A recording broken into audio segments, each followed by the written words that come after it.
Hello and welcome. Today I want to share with you how to make a delicious, nutritious, protein and fiber packed granola bar. In fact, this is a fig and coconut granola bar.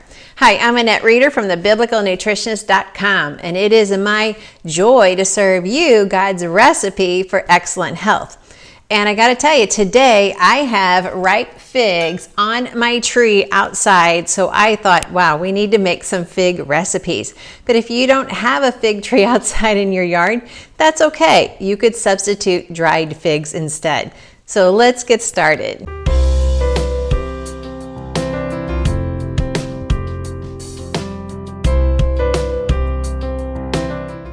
I'm going to start with 7 cups of old-fashioned oats. You cannot use steel cut, and you cannot use the quick oats. This can only be the old-fashioned rolled oats.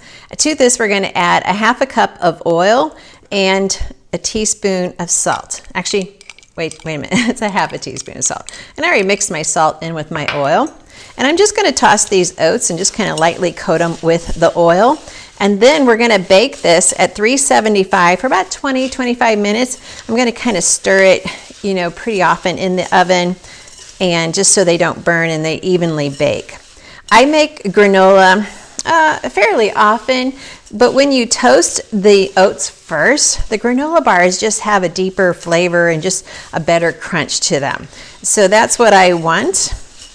I love granola bars, but more importantly, I love protein bars.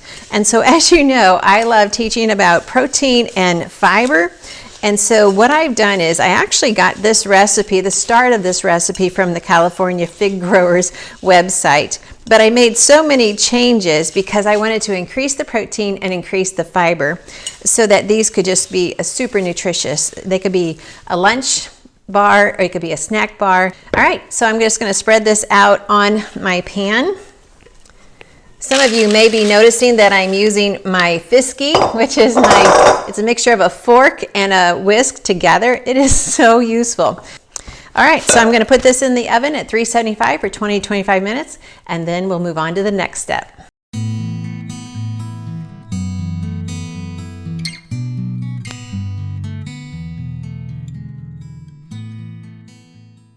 All right, now we're going to do step 2, and for this I'm going to use my food processor that attaches to my immersion blender. If you don't have one of these, I just use it all the time. In fact, mine's even dirty because I used it to chop up the nuts that we're going to add later. So I'm going to start with 2 cups of fresh figs. Like I said, if you don't have fresh figs, that's okay. You could use dried figs, but they would be added in the next step, not right now. And we're going to add almost a cup of honey. I know that's a lot of honey, but actually the original recipe was 3/4 a cup plus a 3/4 a cup of brown sugar, which I don't use brown sugar. So I'm using the fresh figs, and I'm going to pull the sweetness from those. And I'm using 1 teaspoon of vanilla and then 2 teaspoons of cinnamon. Cinnamon is optional because I know some people are allergic to cinnamon, so that would be okay. So now let's blend this up. I think we have it. Oh, yes, nice and smooth. So there we go. So you can kind of see that. So this is ready. When the oats come out of the oven, we will add this to them. First, we'll let them cool, then we'll add this to them. And then when that's mixed in really well, we'll add our other ingredients. Okay, to the next step.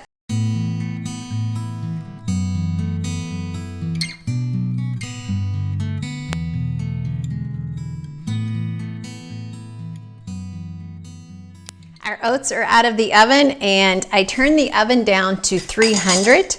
I went from 375 to 300 to get ready for our next step.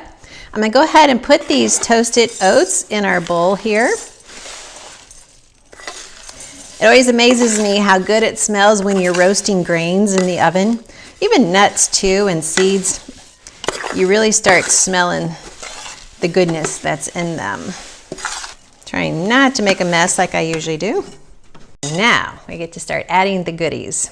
So I'm going to go ahead and add in our mix.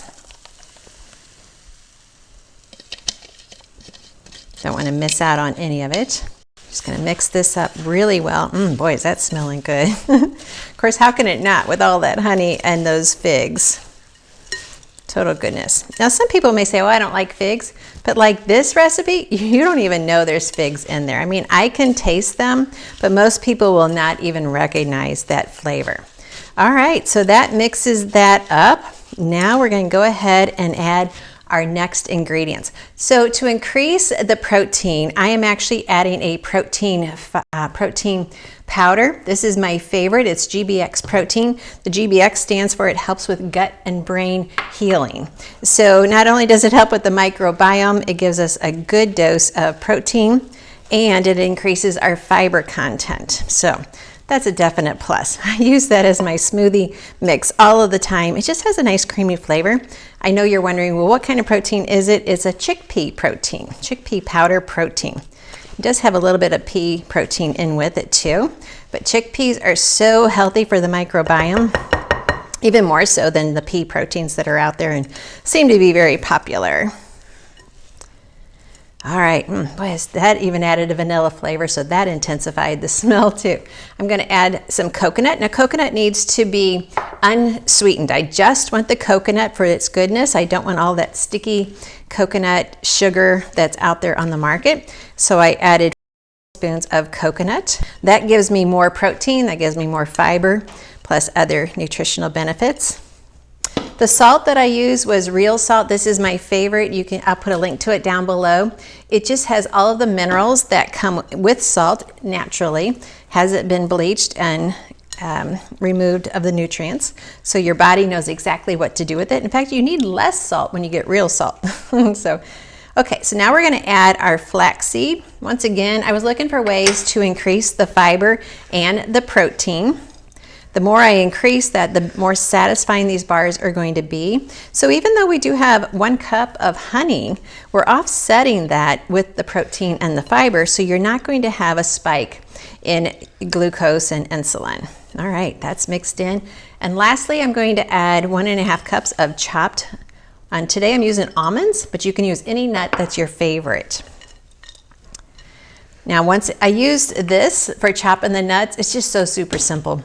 Yes, I've done it by hand, not my favorite way. I've done it with my big food processors, and that's okay, just more cleanup. But this handy gadget, if you don't have one, you really need one. So make sure if you do buy an immersion blender with the food processor, it should also come with a smoothie cup. I'll put a link to the one that I use down below. You know, it's good to cook healthy, but you got to have a few tools to make it work, or to make it not so much work. And then the flaxseed was fresh seed, and fresh meaning just whole, and then I blended it myself to grind it up. You always want to grind up your flaxseed right before using it so that you get all of those lignin oils and the benefits for your hormones and just everything else in your body. All right, we are now ready to put it in the pan. Now I just got to tell you, my husband, I want him to eat these bars, and he will eat them like they are, but if I add a few chocolate chips, he'll eat them even more. So I'm just going to add in a few chocolate chips. These are an organic dark chocolate chip. I'm just going to add them in just to please him. You got to please the ones you love without, serving unhealthy food. There we go. Okay, that will definitely please him. I probably should add just a few more. Just might as well empty that bag. It was about half full when I started. All right, so now I'm going to put these in our prepared pan. And then we're going to bake them at 300.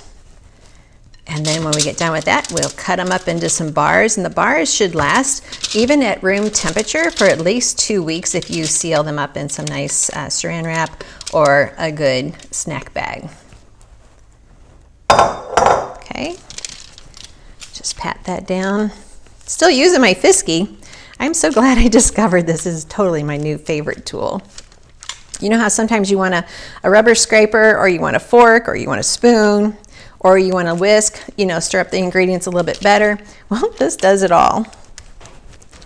Now, I mentioned in the beginning the oats, I coated them with some oil, some olive oil. You could actually use melted butter, and then that would enhance the flavor even more. Oil is oil. All oil is going to have the same number of calories. It's just a matter of what quality oil are you able to obtain. or if you are a person who uses butter. Some people, I understand, you just don't want to use any animal products, and I totally get that. And there's nothing wrong with that. All right, let me just finish off with this. I want to pat it as dense as I can because I want the bars to really stick together. So the more I can pat that down to fill this pan, the better they will turn out.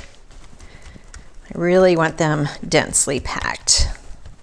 Okay, I think we're ready to put them in the oven. We're going to put them in the oven at 300 and let them bake about 20 minutes.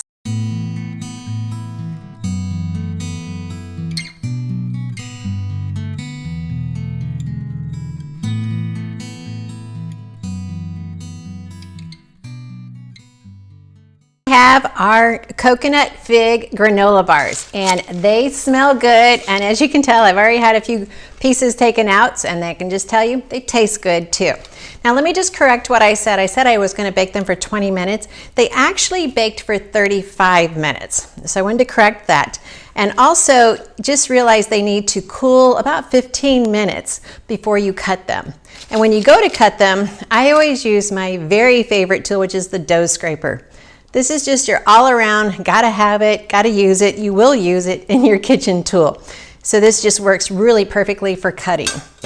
So just go ahead and dish a few up, enjoy them in your morning for breakfast. This could be a snack, this could be a lunch. It's got the protein, it's got the fiber, so this is a delicious, delicious treat. Enjoy it. Let me know how you liked it. Did you use fresh figs or did you use dried figs? Can't wait to look at your comments. Be sure and hit the like button if you like this video. That tells me that I'm giving you the content that you enjoy and that you're learning from. I really want you to learn how to cook, how to be confident in the kitchen, how to be confident in understanding that God loves you. He created you for a purpose, and I want to help you be healthy to fulfill that purpose, because that's when you will be your happiest self. Thanks for watching. I'm Annette Reeder, the Biblical Nutritionist, serving God's recipe for excellent health.